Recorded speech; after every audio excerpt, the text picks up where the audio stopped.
There are stories you don't just read with your eyes, stories you feel with your heart. This is one of those stories.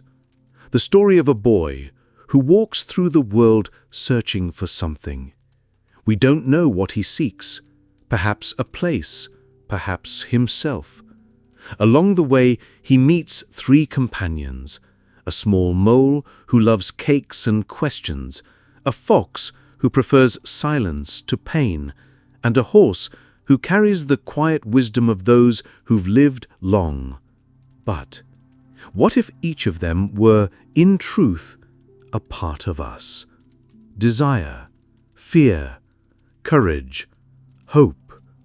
This is a story about friendship, but also about mental health, vulnerability, and the journey back to ourselves. Listen closely, not in haste, because perhaps, just perhaps, you are the boy. Let's dive in. Have you ever woken up feeling the world was moving forward without you, as if you were drifting in a quiet ache you couldn't name? It's more than tiredness or sadness. It's a whisper in your chest, a sense that something essential is missing, like a part of you got lost along the way. You watch others chase goals, post smiles, yet inside you're wandering a wilderness, searching for a place that feels like home. If this resonates, this video is for you. Today, we step into the tender, ink-stained world of the boy, the mole, the fox, and the horse. Charlie Mackesy's illustrated masterpiece that has touched millions since its 2019 release. Translated into 55 languages and crowned with an Oscar-winning animated adaptation 2023. You'll find the audiobook link in the description below. This book disarms with its simplicity, yet pierces with universal truths about vulnerability, courage, and the quiet threads that connect us. But why does this story echo so deeply? Through Carl Jung's lens, we'll uncover how Mackesy's characters mirror the fragmented parts of your psyche. The boy's longing, the mole's tenderness, the fox's guarded pain, the horse's hard-won wisdom. Your struggles, the doubt, the exhaustion aren't dead ends. They're the first steps of a sacred journey, the call to reclaim your lost fragments and awaken your true self. By the end, you'll see your ache not as a wound, but as a compass. Let's begin where the story does, in a vast springtime wilderness, where a boy wanders alone and curious, looking for a home he can't yet define. This boy is you, your innermost self, the part that's still innocent, still asking questions the world taught you to silence. He's not loud or certain, he's quiet, open, full of wonder and doubt, carrying a question that burns. Where do I belong? Beside him appears a mole, small and unassuming, with a love for cake and a heart full of simple joys. The mole is your desire, your spark of delight, the part of you that craves sweetness in a world that often feels heavy. Together, they walk through fields and forests, not knowing where they're going, but trusting the path will reveal itself. This is the boy, the mole, the fox, and the horse. A story not about grand adventures, but about the quiet, powerful journey of finding meaning through connection, vulnerability, and self-discovery. The boy and the mole are our guides into this wilderness, and it's no accident that their story feels so familiar.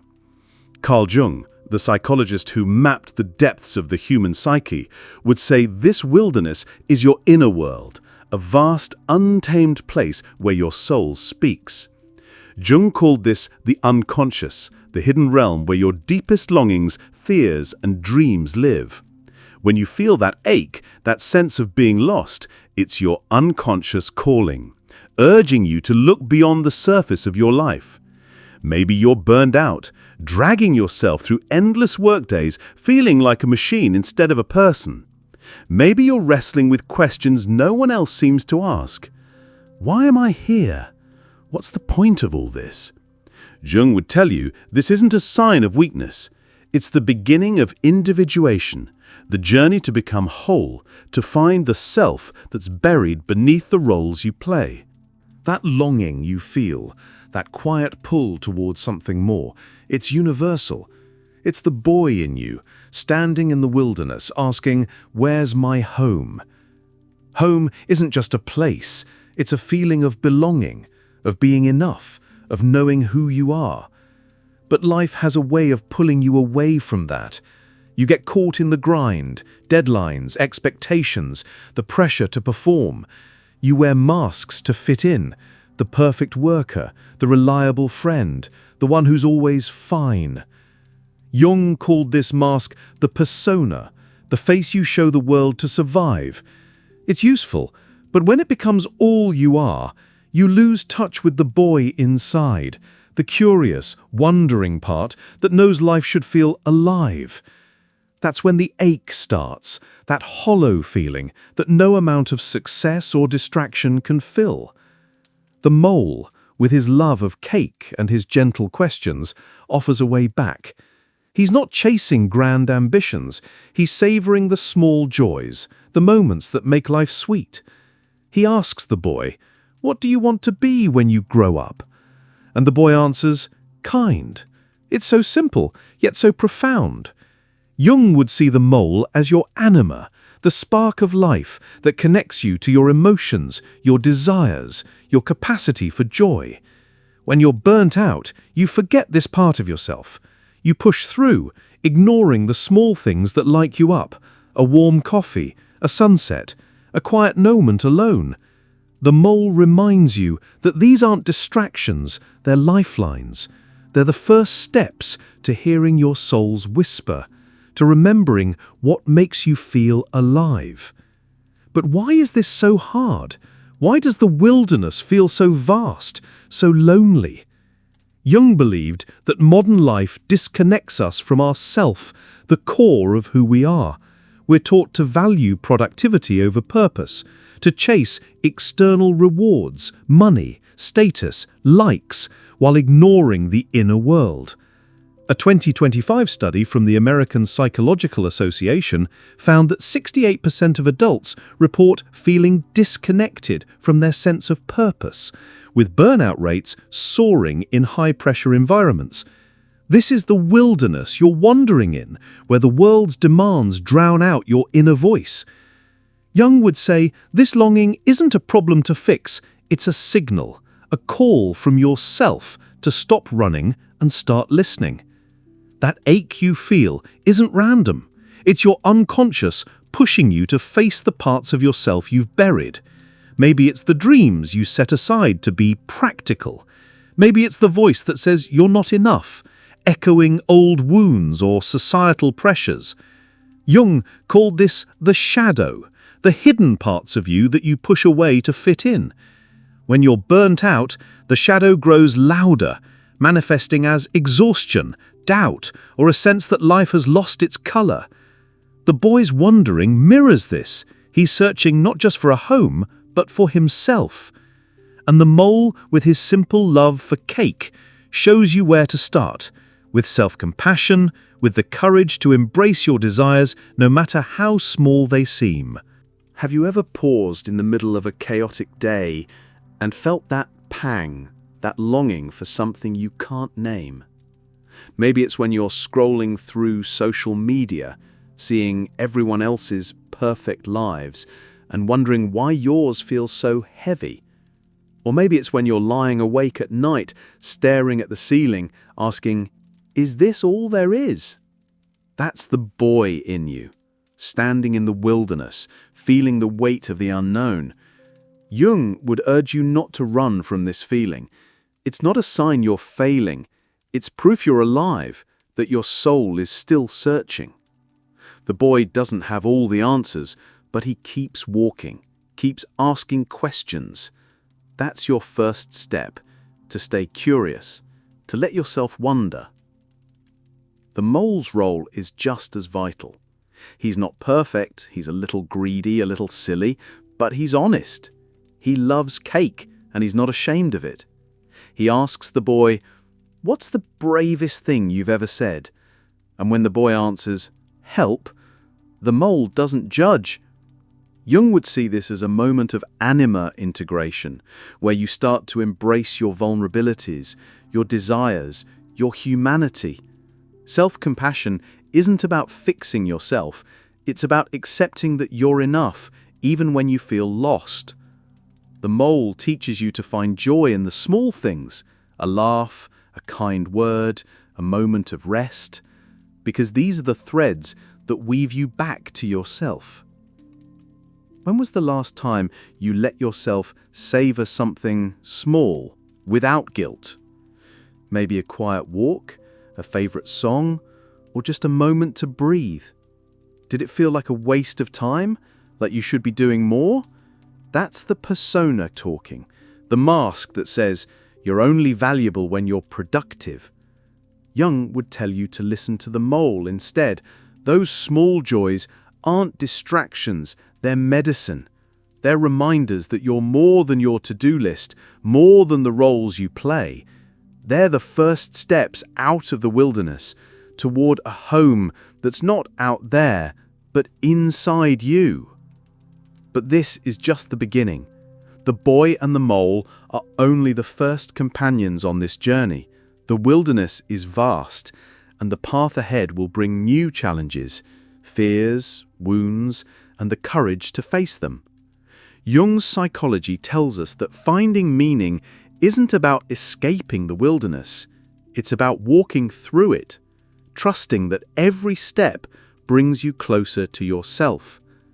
The boy's curiosity, the mole's delight, these are your starting points, the sparks that light the way. You don't need to have all the answers now. You just need to keep walking, to keep asking, to keep listening to the quiet voice within. So, what's your next step? Will you ignore that longing, that ache that keeps you up at night? Or will you lean into it, like the boy, and let it guide you? Jung would say this is your moment, the moment to choose yourself, to start the journey. Take a breath. Notice the small joys around you.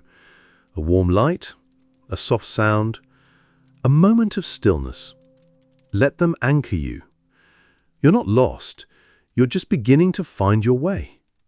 As you walk through this inner wilderness, guided by the boy's curiosity and the mole's gentle joy, you stumble upon a new presence, a fox, caught in a trap, his eyes sharp with fear, his body tense with mistrust. This fox is the part of you that's been hurt, the piece of your soul that learned to hide behind silence to survive. His snarl, his readiness to lash out, isn't anger, it's protection, a shield built from wounds you've carried, maybe for years. You know this feeling, don't you? That tightness in your chest when someone gets too close. That instinct to pull back when trust feels risky. It's the moment you shut down in a meeting because you're afraid of being judged, or when you swallow your truth to avoid conflict.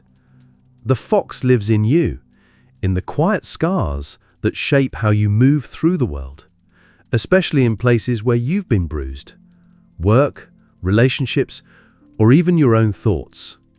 Carl Jung would call this fox your shadow, the hidden part of your psyche where you tuck away the pain, the fears, the pieces of yourself you've learnt to bury. The shadow isn't evil, it's human. It's the memory of a time you were betrayed, maybe by a colleague who took credit for your work, or a friend who turned away when you needed them. It's the voice that says, "You're not enough," echoing moments when you felt small, overlooked, or unworthy.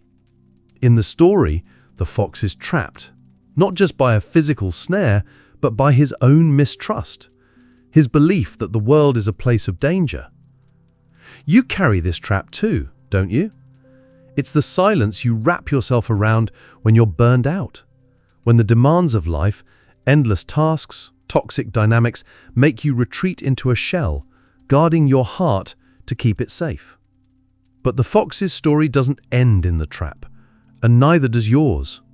The mole, with his simple, unguarded kindness, approaches the fox and frees him, offering trust where the fox expects betrayal. This act is a mirror to your own journey. Jung believed that the shadow, for all its darkness, holds the key to your wholeness. Your silence, your guardedness, isn't a flaw, it's a teacher. It's showing you where you've been hurt, where you've learned to hide. But it's also inviting you to step toward courage, to let someone or something reach you. That something might be your own heart, whispering that it's safe to feel again.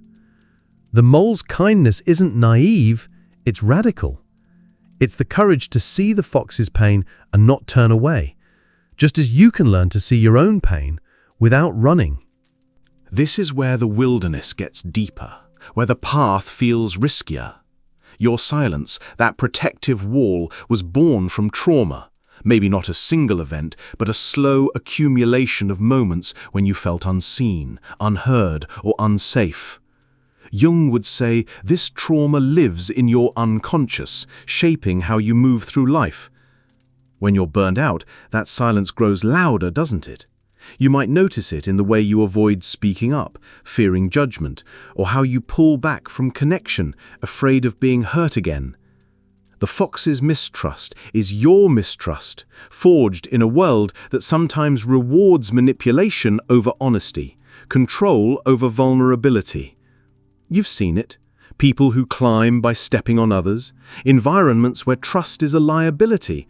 That's why you built your wall, why you learned to stay silent. But Jung's wisdom tells us something profound. Your shadow isn't your enemy. It's part of you, and it's asking to be heard. The fox doesn't join the boy and the mole because he's suddenly fearless. He joins because he's seen, because someone dared to meet his pain with empathy. You have that power too. You can meet your own wounds with compassion, not judgment. Think about it. When was the last time you let yourself feel the weight of your pain without trying to fix it? Maybe it's the hurt of being overlooked at work, or the exhaustion of carrying responsibilities that aren't yours. Instead of pushing it away, what if you sat with it, like the mole sits with the fox? What if you said to yourself, "I see you. I know you're hurting. And that's okay." This act of empathy, of creating a safe space for your own heart, is where healing begins. Jung called it integration, the process of bringing your shadow into the light, not to erase it, but to understand it. Your silence, your fear, your guardedness, they're not signs you're broken, they're proof you've survived. They're the fox's scars, the marks of a life that's tested you. But just as the fox learns to walk with the boy on the mole, you can learn to walk with your shadow. This takes courage, emotional courage, the kind that doesn't shout but whispers. It's the courage to trust again, not blindly, but with intention. To open up, even just a crack, and let the world in. But why is this silence so heavy? Jung believed that trauma, whether big or small, gets stored in the collective unconscious, a shared reservoir of human experience.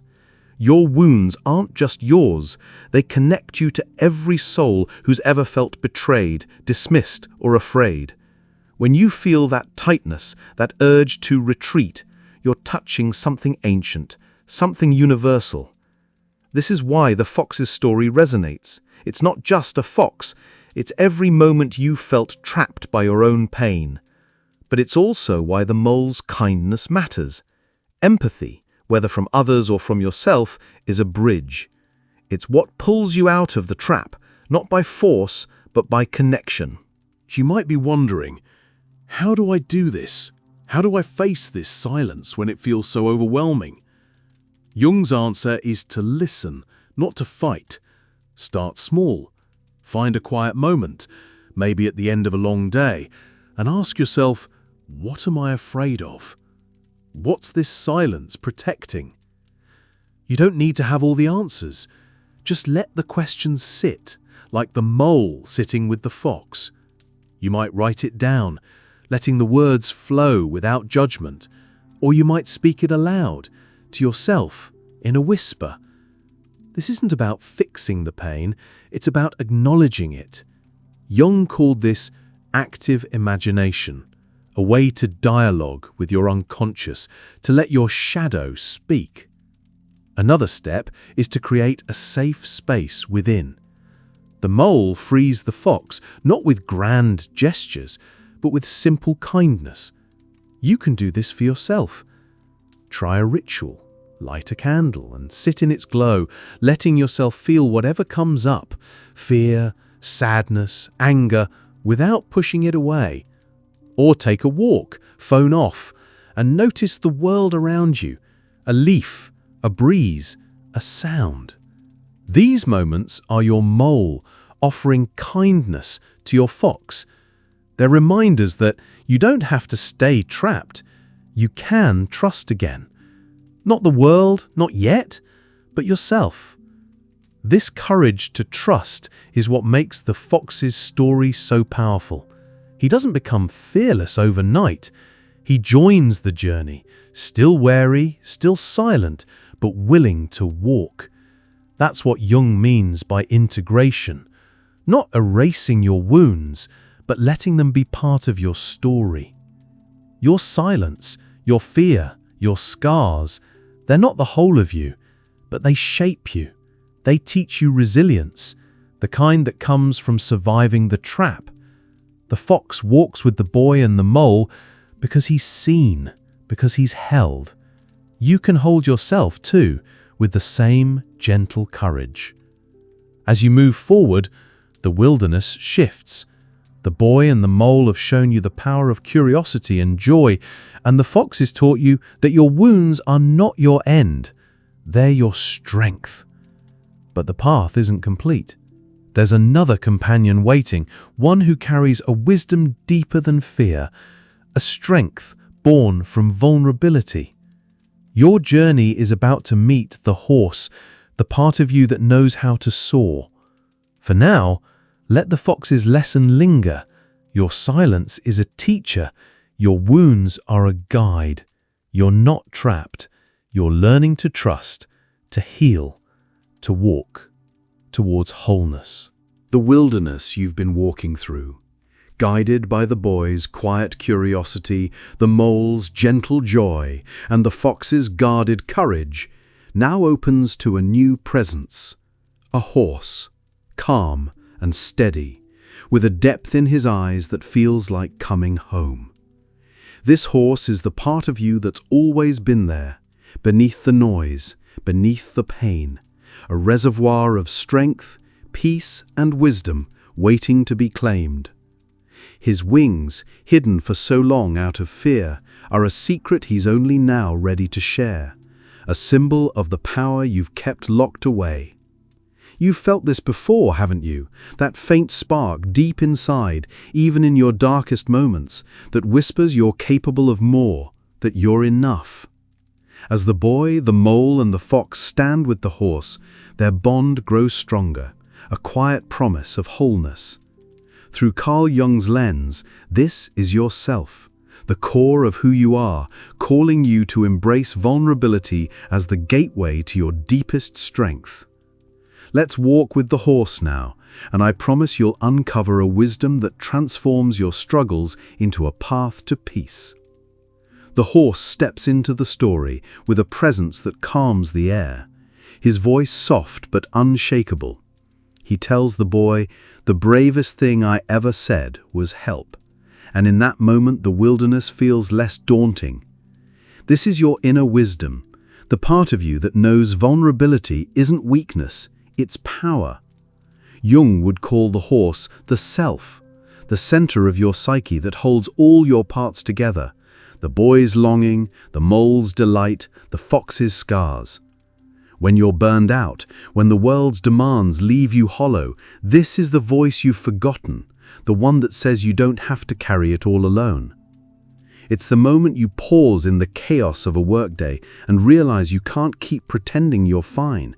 It's the strength to admit you're struggling, to reach out, to let yourself be seen. This wisdom doesn't come easily. Life teaches you to hide your cracks, to soldier on, to wear the mask Jung called the persona. You know this mask, the tireless worker, the one who's always okay, the one who never asks for help. But the horse sees through it. He knows that asking for help isn't surrender. It's an act of courage, a refusal to let the world define your worth. Think about it. When was the last time you let yourself admit you needed support? Maybe it was a day when the weight of deadlines, expectations, or toxic dynamics at work felt like too much. Maybe you wanted to speak up, to say, "I'm drowning," but fear stopped you. Fear of looking weak, of losing respect. The horse would tell you that fear is human, but so is courage. Asking for help is how you break the trap of isolation, how you start to reclaim yourself. Jung's psychology shows us why this matters. The self is the totality of who you are, light and shadow, strength and softness. When you're disconnected from it, you feel fragmented, like pieces of you are scattered across the wilderness. Burnout is this fragmentation in action. Your energy drained, your passion faded, your sense of purpose buried under the grind. The horse's wisdom is the antidote. It's the call to integrate, to bring your parts together. He doesn't tell the boy to stop searching or the fox to stop fearing. He tells them to be true, to accept themselves as they are. This is what Jung meant by individuation, the journey to become whole, not by erasing your struggles, but by embracing them as part of your truth. The horse's hidden wings are a powerful symbol. He kept them secret, afraid of others' envy, just as you might hide your own gifts, your creativity, your sensitivity, your dreams, out of fear of judgment.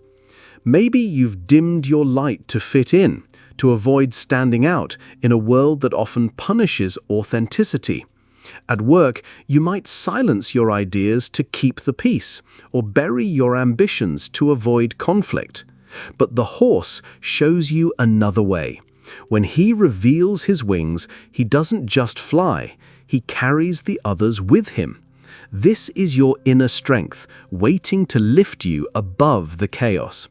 It's not about being perfect or fearless, it's about being real, about trusting that your vulnerability is what makes you powerful. Why is this so hard? Because the world doesn't reward vulnerability. It rewards control, productivity, the illusion of strength. A 2025 report from the World Health Organization notes that 1 in 5 workers globally reports feeling pressured to hide their struggles, contributing to rising burnout rates. Jung would say this is the collective unconscious at work, a shared human pattern where we learn to suppress our truth, to belong. But the horse breaks this pattern. He tells the boy, "You're enough as you are." A message that cuts through the noise of a world that says you're only as good as your output. This is your invitation to stop running, to stop proving, to start being. What does this look like in your life? It's the moment you choose authenticity over perfection. Maybe it's saying no to an extra task that's breaking you, or admitting to a friend that you're not okay. Maybe it's pausing in the middle of a hectic day to breathe, to ask yourself, what do I need right now? Jung believed that connecting with the self requires listening to these quiet moments, these whispers of truth. The horse's wisdom is practical. It's about small, brave choices. Try this. At the end of your day, sit with a notebook and write one thing you're afraid to admit. Maybe it's exhaustion, doubt, or a dream you've buried. Don't judge it, just let it be. This is your dialogue with the self, a step toward integration. Another practice is to create space for your wisdom to speak. The horse's calm presence comes from stillness, from knowing himself. You can find this too. Try step outside, feel the ground beneath you, and let the world remind you that you're part of something larger. These acts aren't about fixing yourself, they're about remembering yourself. They're how you start to hear the horse's voice, the one that says you don't have to be anything other than you. This wisdom of vulnerability is what makes the horse so powerful. He doesn't lead by force, he leads by truth. He carries the boy, the mole, and the fox, not because he's stronger, but because he's whole. Jung would say this is the goal of individuation, to become a vessel for your own truth, to live from yourself. When you're burned out, you feel like you've lost this. The world's demands, deadlines, pressures, expectations pull you apart. But the horse reminds you that you're still here, still whole, still capable of soaring. Your vulnerability, your willingness to say help, is your wings. When was the last time you let yourself be seen, even just by yourself? Maybe it was a moment when you admitted you were struggling, or when you let a tear fall without wiping it away. That was your horse, your wisdom speaking. Jung believed these moments are sacred. They're when yourself starts to emerge, when you begin to integrate the scattered pieces of who you are. The boy, the mole, the fox, they're all part of you, and the horse is the one who holds them together, who shows you that vulnerability isn't the opposite of strength, it's the source of it. The journey isn't over. The boy, the mole, the fox, and the horse are now walking together, their bond a quiet promise of what's possible. You're on this path too, carrying your longing, your wounds, your wisdom. The wilderness is still vast, but it's starting to feel like home, not a place, but a state of being. The next steps will show you how to build that home, how to weave these parts into a life that's truly yours. For now, let the horse's wisdom guide you. You are enough. Your struggles, your vulnerability, your truth, they're not burdens. They're your wings, ready to lift you toward wholeness. As you walk with the boy's curiosity, the mole's gentle joy, the fox's hard-earned courage, and the horse's quiet wisdom, the wilderness begins to shift.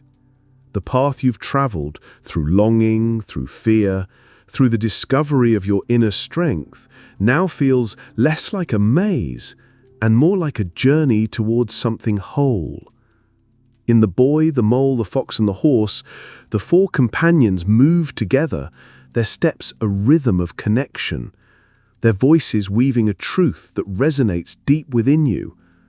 They're no longer just searching, they're building something, a sense of belonging that isn't tied to a place, but to their bond, their shared truth.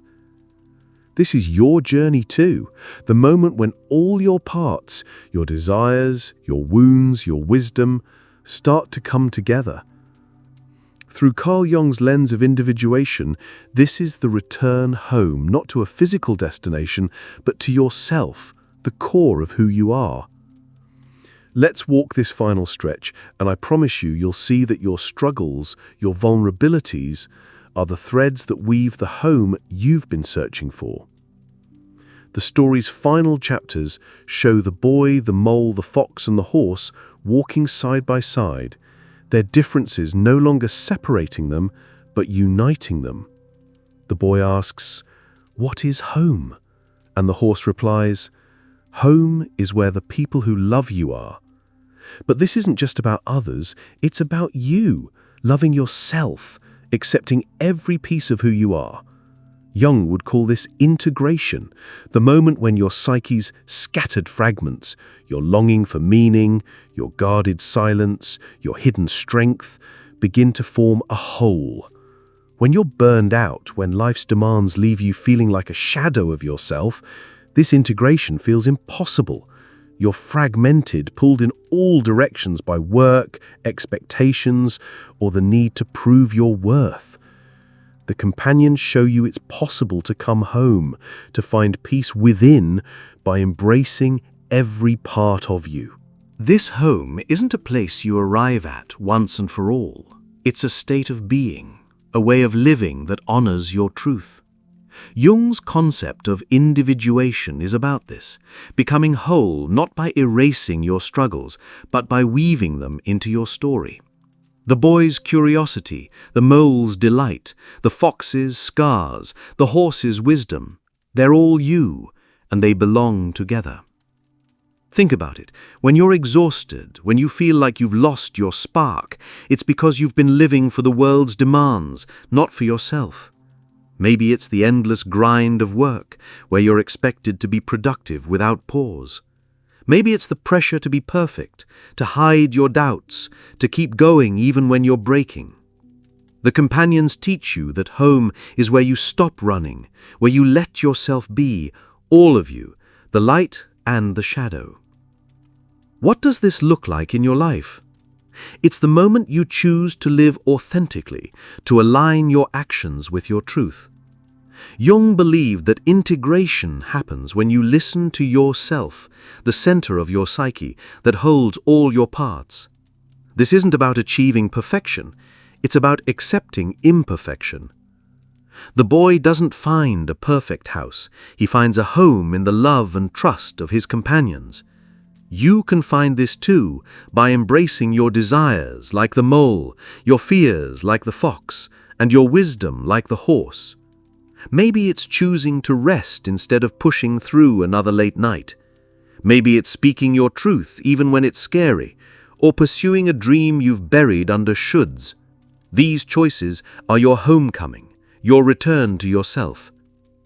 Why does this feel so elusive? Jung would say it's because modern life pulls us away from ourself. We're taught to value external measures, success, status, approval over inner truth. A 2025 study from the Journal of Occupational Health Psychology found that 73% of workers feel disconnected from their sense of purpose, contributing to burnout and existential unease. This is the wilderness you've been navigating, where the world's noise drowns out your inner voice. But the companions show you another way. They walk together not because they're perfect, but because they're real. The mole's love for cake, the fox's cautious steps, the horse's hidden wings, they're all accepted, all part of the journey. Your home is built the same way, by accepting every part of you, even the ones you've been taught to hide. This acceptance is where your power lies. Jung believed that the self is both human and divine, a spark of the eternal that lives in you. When you're burned out, you lose touch with this spark. You feel small, fragmented, lost. But the horse's words echo Jung's wisdom. You're enough as you are. This isn't a platitude, it's a radical truth. You don't need to be more productive, more successful, more anything to be whole. Your desires, your fears, your struggles, they're not obstacles, they're the materials of your home. The boy asks, "What's the bravest thing you've ever done?" And the horse answers, "Ask for help." This is your power too, the courage to be vulnerable, to say, "I can't do this alone," to trust that you're worthy of love, from others and from yourself. How do you build this home? Jung's answer is practical, through small, intentional acts that connect you to yourself. Try this. At the end of your day, sit with a question. What part of me needs to be seen? Maybe it's the boy's longing, the fox's fear, or the mole's joy. Write it down, without judgment, letting your inner voice speak. This is what Jung called active imagination, a dialogue with your unconscious that brings your parts together. Or reflect on one thing you love about yourself, no matter how small. It could be your resilience, your kindness, or even your ability to keep going. These acts are bricks in your home, grounding you in your truth. Another practice is to honor your journey. The companions walk together, not rushing, not competing, just being. You can do this too. Take a moment each day to pause, maybe on a walk, maybe in silence, and notice what's around you. The sound of birds, the feel of the air, the rhythm of your breath. This isn't escaping, it's returning. It's reminding yourself that you're part of something larger, what Jung called the collective unconscious, the shared human experience that binds us all. Your struggles, your joys, your search for meaning, they connect you to every soul who's ever walked this path. You're not alone in your wilderness, you're part of a greater story. What parts of the boy, the mole, the fox, and the horse live in you? The boy's question, "Where's my home?" is your question too. The mole's love for simple joys, the fox's cautious courage, the horse's quiet wisdom, they're all inside you, waiting to be woven together. Jung would say this weaving is your life's work, the process of becoming whole. When you're burned out, when life feels like a series of tasks with no end, this work feels impossible. But the companions show you it's not. They don't find a perfect destination, they find each other. You can find yourself the same way, by accepting every piece of you, the longing, the fear, the strength, the softness. This integration is your homecoming. It's not about erasing the wilderness or silencing the ache. It's about walking through it, trusting that every step brings you closer to yourself. Jung believed that the self is a circle, encompassing all your parts, light and shadow, joy and pain. When you embrace this, you stop fighting yourself. You stop seeing your struggles as failures and start seeing them as guides. The boy, the mole, the fox, and the horse, they're not just characters, they're you, and they're leading you home. So, what will you do today? Will you keep running, chasing the world's demands, or will you pause and listen? Take a moment to ask, what part of me needs love right now? Maybe it's the boy still searching for meaning. Maybe it's the fox needing trust. Maybe it's the horse ready to spread its wings. Whatever it is, you have the power to choose, to build a home within, not by being perfect, but by being true. Your journey through the wilderness has brought you here, to this moment where you can finally see your struggles, your vulnerabilities, your truth. They're not the end. They're your home, and you're already there. Thank you for walking this wilderness with me. If the boy, the mole, the fox, and the horse stirred something in your soul, let's keep that spark alive. Like this video if you've ever felt lost in your search for meaning. Subscribe to Psikelogy to transform your struggles into strength. Comment below with a piece of your journey. What part of you is ready to come home? And share this video with someone who needs this hope today. Because your pain isn't the end, it's the beginning of your wholeness. You're not just surviving, you're becoming.